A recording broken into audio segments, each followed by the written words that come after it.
Hi, mga parikoy, mga marikoy, nagbabalik minsan pa ang News pa More. Ito po ang inyong parikoy, Regiman Banjo, na kumikilala sa kadakilangan ng lahing Pilipino.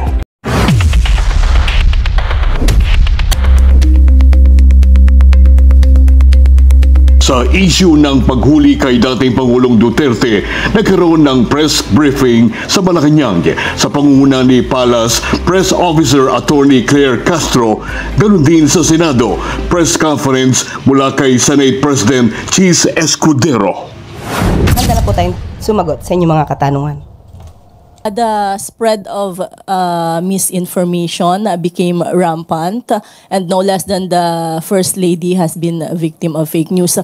What are the steps being taken by the Palace or PCO to combat misinformation? It is very obvious that more fake news are lingering. Maybe because of the present situation regarding the arrest of former President Duterte. We are taking steps like what we had last week. We had this live discussion with the concerned authorities to answer all those issues that had been raised by some people from the mainstream and also from the social media. So with this kind of projects that we have with the PCOO, like the press briefing and the live discussion, I think people will have this chance to know what is fake news and what is not. I understand NBI is making a plan of action as well as the PNP to run after fake news peddlers. Kayo po sa PCO, nakikipag-ugnayan ba kayo sa mga agency na to? Opo, makikipag-ugnayan po tayo. Lalong-lalo na po talagang dumarami po ang fake news para po malihis ang katotohanan. Kitang-kita po ninyo, kahit po mismo si ES, dating ES, Medialdea, nakita po natin kung paano po ba niya nabanggit na nawawala ang dating Pangulong Duterte na yun po ay pinasinungalingan mismo ng ICC. So yung mga ganun pong mga irresponsableng mga pananalita ay dapat pong ang tao ay magmasid, mag-isip at matuto pang mag-evaluate para po hindi po nagugulo ang ating isipan at damdamin. Pero naniniwala po ba kayo it's about time na may masampulan dun sa mga nagpapakalat ng fake news? Pinag-aaralan po natin yan. Kumusta na po si dating Pangulong Duterte? Minomonitor din po ba ng administrasyon yung kanyang sitwasyon sa The Hague at yung kanyang medical condition? Kasi po nung humarap siya sa ICC, parang medyo kakaiba yung boses niya. Ang sabi po ni Senator Bongo ay parang hindi yata binibigay yung kanyang gamot. Yan po ay kanyang opinion lamang ni Senator Bongo. Unang-una wala po siya doon sa lugar. At nadinig po mismo natin sa ICC kay Judge Mutok na ang Pangulo po, ang dating Pangulo po, ay yun sa mga doktor na tumingin sa kanya ay nasa magandang kondisyon po. Mentally aware, mentally fit. At patuloy po rin na chinecheck ang kanyang kondisyon.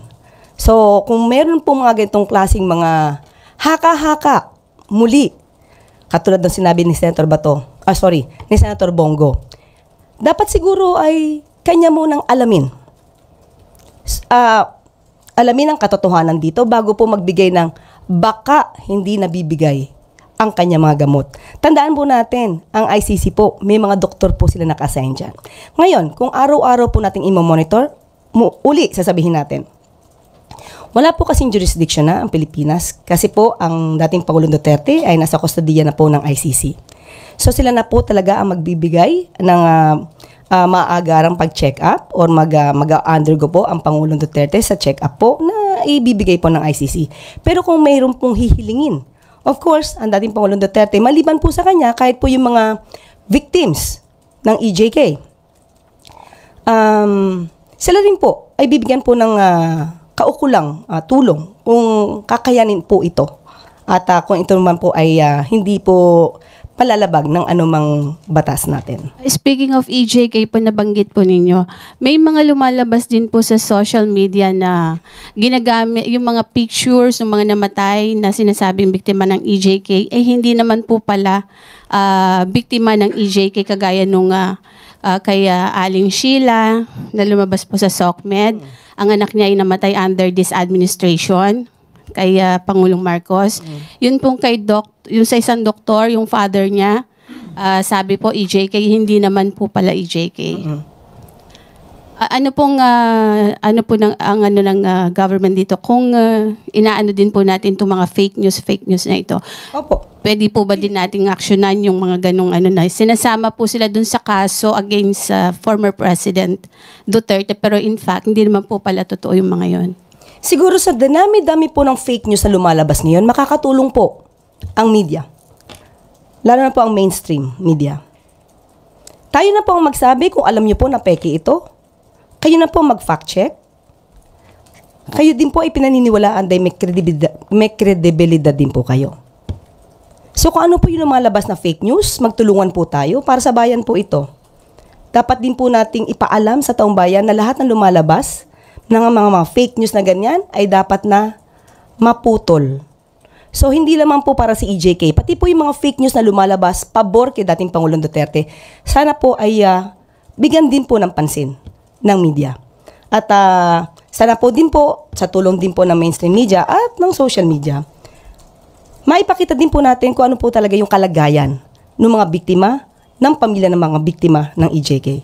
Hindi lamang po tayo tutuon kay dating Pangulong Duterte dahil po ang mga biktima po ng EJK ay Filipino rin po. Pero ito po yung mga biktima ng EJK na sinasabi ng under the previous administration po.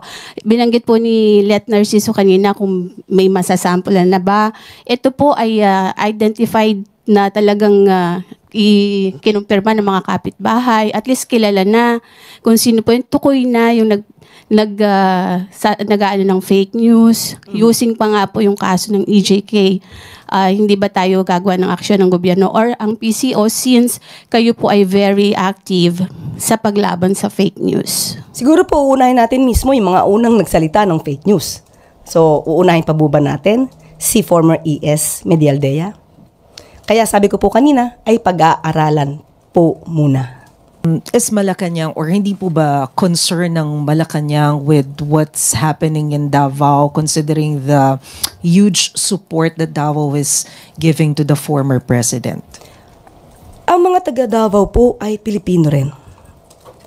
Of course, tayo lang po, pati po ang palasyo, ang Pangulo, ay concern po sa nangyayari sa Davao. Pero ang tangi lamang po nating hiling ay sana po ay maging mahinahon at alamin po ang katotohanan. Yun lamang po, hindi po ba nagkaroon ng pagsasabi itong si Mayor Baste na sila daw ay i-raid yung kanilang bahay. Again, ito po ay walang katotohanan. Tinanong po natin si General Torre patungkol dyan kung mayroon pong operasyon ng pag-raid sa bahay. Kasi yun po yung sasabi nila palagi. Can we consider this as fake news? Can be. Uunahin ba natin sila idemanda dahil nagpakalat ng ganito? Pag-aaralan. Pero, nung sinabi po ni General Torre na walang ganong operasyon, hindi po ba ang sinagawa nilang pagsasabi na may pagre-raid ay nakagulo sa isipan ng mga taga Davao City? Sana po, yung mga kababayan po natin, lahat po tayo dito ay Pilipino. Magmasid lang po muna tayo. Yun lang po ang tanging hiling natin. Okay? At what point does the government draw the line between free speech and inciting to some, maybe rebellion or sedition or overthrow of government? Yes. Kasi ho, may mga words were uttered in those many gatherings over the weekend. Minura po ang Pangulo, may mga maanghang na salita. At what point does the government draw the line? As we can say, the President is not onion-skinned. Okay? Usually po, hindi po siya nadadala ng ganyan. Pero, kapag ka po, nandun na po yung elemento ng inciting to sedition, which is, of course, without any tumultuous uprising, but they are encouraging people to sow hatred to the government, to the president, then we have to step up How? by filing cases, complaints. But as of the moment, there's no indication on the part of the president that he will do that. And is it a cause of concern for the president na marami, hindi lang ho Davao marami hong mga lugar sa buong bansa na nagkaroon ng similar protest actions? Hindi po natin mawawala sa kanilang damdamin. Kaya po ay normal dahil po may naging pangyayari sa kanilang malamang iniidolo at panatiko po sila ng isang leader. Hindi po natin pipigilan ang ganilang pagsasabi ng kanilang mga damdamin. Huwag lang po sigurong lalagpas na magkakaroon po ng alarma at masasabi po natin na yan po ay sedition or inciting to sedition na po. Tulad ng marami sa atin, yung mga kaganapan itong nakaraang araw ay nagbigay sa akin ng halo-halong pakiramdam. Halong lungkot, inis, pagkadismaya, galit, pagkalito, at nagbunga din ng maraming mga katanungan na sinikap kong sagutin sa pamamagitan ng pagsisiyasat at gayon din pagbabasa. Dahil para sa akin, importante na mabigyang linaw ang ilang sa mga isyu at mga kaganapang pwede pang mangyari sa mga susunod na araw upang walang duda, hindi mag-alang-alang ang ating mga kababayan kaugnay sa mga mangyayari sa susunod na buwan. Hindi ko man masagot lahat ng katanungan, kaya itong sagutin ng iba't ibang ahensya kung saan nakabinbin ang mga isyu at katanungang ito. Tulad ng sinabi ng Pangulo, ayon kay Secretary Remulla, hindi ito panahon para magdiwang. To quote specifically, ayon kay Secretary Remulla, this is not a time to celebrate. At dama ko ang marahil pinagdaanan ng Pangulo na naging mabigat na desisyon ito para sa kanya. Ang pwede ko lamang maihalin tulad dito ay parang nung governor ako. Nung governor ako, may isang malapit akong kaibigan at kasamahan sa trabaho na inakusahan na pinatay. Yung di umano pumatay din sa kanyang ama 20 years ago. Bilang gobernador at bilang ama ng lalawigan. Yung akusado, yung pumatay ay kaibigan ko, kakilala ko at kasama ko sa trabaho. Yung pinatay niya, tiga Sorsogon din. Pero kinailangan kong sundin yung sinasabi ng batas at hanggang ngayon kinakaharap niya yung kaso at hanggang ngayon din nakapiit pa siya kaugnay ng ginawa niyang pagkakamali. Bagaman, sabi ko nga, yung kanyang tatay, nung 8 years old siya, pinatay nung taong yon pero inareglo yung kaso kung kaya't hindi nakulong. Hindi ko alam kung anong mararamdaman ko rin ng mga panahong yon. Kaya naging mabigat yung pinagdaanan marahil ni Pangulong Marcos kaugnay sa bagay na ito. Dahilan at rason para maging normal para sa bawat Pilipino rin na may maramdaman na kabigatan o pagkalungkot sa mga nagdaang kaganapan na napanood nating lahat sa telebisyon. Susan, naniniwala kayo na legal yung nangyaring pag-aresto naman sa due process at kayong pag-turnover sa ICC? Hindi na para sa aking sabihin kung legal yun o hindi dahil nakabinbin na yan sa Korte Suprema. Naghain na ng karampatang kaso para sa habeas corpus ang ilang individual at nakabinbin na sa korte yan at pinakomentaryo na nga ang pamahalaan kaugnay niyan. Siguro mas kaya kong sagutin na tanong ay ito, papaano kung nanalo ang mga petitioners? Paano kung yung nag-file ng petition for habeas corpus, meaning produce the body, ay nagwagi at nag-utos ang Korte Suprema na i-produce yung katawan at iuwi dito? Anumang desisyon ng Korte Suprema, hindi binding sa ICC. Dahil wala namang jurisdiction ng ICC doon. Pero binding ang anumang magiging desisyon ng Korte Suprema, kunwari lang, sa mga opisyal ng pamahalaan. So kung mangyayari yon, ang gagawin ng Korte, pag-uutos sa pamahalaan na gumawa ng mga hakbang para may sakatuparan yon sa pamamagitan ng pag-intervene halimbawa sa ICC, pero sa dulo, desisyon pa rin ng ICC yon dahil anumang desisyon ng Korte Suprema, binding lamang sa mga opisyal ng pamahalaan at mga Pilipino at sa Pilipinas kung saan siya may jurisdiction. So sir, mas malaking problema ba yun kapag naglabas ng ganong decision ng SC? Hindi siya problema. Yan ay magiging kautusan ng Korte Suprema na part of the law of the land. Sa gusto man o ayaw, sang-ayon man o hindi ang pamahalaan, ay dapat nilang sundin. Sir, dahil matindi na daw yung divisiveness na naidudulot nito sa bansa, sabi ni Senator Amy, mahalaga na ma-establish kung dumaan sa due process, kaya meron siyang hearing on Thursday. Sa tingin niyo, makatutulong yun yung, para ma-address yung concern ng marami at yung tanong ng marami na dumaan ba sa due process? Pero, kung ang concern ni Senator Amy ay grabe na yung divisiveness o pagkakawatak-watak natin, edi sana ang maging dulo ng kanyang pagdinig ay maghilom tayo at magkaroon ng pagkakaisang muli at hindi lalo pang dagdagan yung divisiveness o pagkakaaway-away natin. Kung yun ang pakay niya, sang-ayon ako sa pakay na yon. Para mabigyang linaw, tulad ng mga binanggit ko ngayon, para mabigyang linaw ilang katanungan na meron ang ilan sa ating mga kababayan at mga alinlangan na meron sila marahil kaugnay nito, o mga pangamba na meron sila kaugnay nito. Sana hindi makadagdag yung pagdinig na niya kaugnay sa lalong paglalim pa ng sugat at hidwaan sa pagitan ng ating mga kababayan. Ibang sitwasyon din kung may nakabinbin na kaso dito. Yung may kaso siyang hinaharap dito sa parehong paksa, parehong krimen di umano, tapos binunot mo mula dito at tinapon mo sa ibang bansa para dayuhan ang duminig ng kaso. Ibang sitwasyon yon. Dahil ayon mismo kay Pangulong Duterte, wala ni isang kasong nakabinbin dito sa Pilipinas laban sa kanya.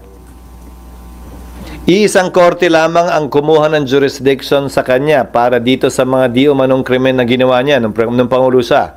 ICC lamang. There is no Philippine court that is actually hearing the same case. Nung panahon niya bilang Pangulo, maunawaan ko yun. Dahil may immunity from suit siya. Si Senator Bato, wala. Pero wala ding nakabingbing kaso laban sa kanya. Will it be positive or negative sa case sa ICC? Hindi, ang sinasabi ko lang, yung sinasabing pinagkanlulo, wala naman kasing kaso dito eh. So, sino naman at ano naman ang tatakbuhan ng mga biktima dito? Nandun lang naman yung kaso, wala dito. Marahil ibang sitwasyon kapag may naghain ng kaso rito, dinidinig yung kaso dito, tapos ibabato mo doon para doon na lang magdinig. Kaya nga, di ba yung kwento ko sa inyo ng governor ako, mabigat man sa loob, kailangan niyang harapin yung kaso eh. Doon lang may kaso, wala dito eh. So better pa pala kung nagkakaso na lang siya dito? Depende sa pananaw mo kasi mas malayo namang mas maganda ang piitan sa ibang bansa kaysa dito. Pero sir, anong indication nun? Bakit mas nagtitiwala yung mga victims na doon sa ICC Lumilog at hindi sa ating court?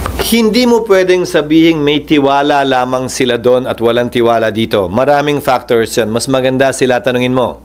Sila Senator Trillanes, sila Senator De Lima, yung pamilya ng biktima, kung bakit nga ba doon at hindi dito hanggang ngayon. Pero hindi mo rin masabi. Ngayong nandun si Pangulong Duterte, baka may mga maglakas loob na rin maghain ng kaso dito. News for more ay nagpapasalamat Facebook. Balibago ang City Press. President Rem Maglaki. President Rem. President Arnel Torres. Grandview Heights. President Arnel. Rise and shine. Mr. Jerry Ponce. Jerry Ponce. Angels Mabiga. Pastor Jule Mule. Pastor Jule. God's Beloved Church, Magkalamampange, Pastor Joel Kunanan, Pastor Joel, Vice Mayor, BJ Zanmag, Vice Mayor, BJ, Retired U.S. Navy, Ron Espiritu, U.S. Navy, Ron.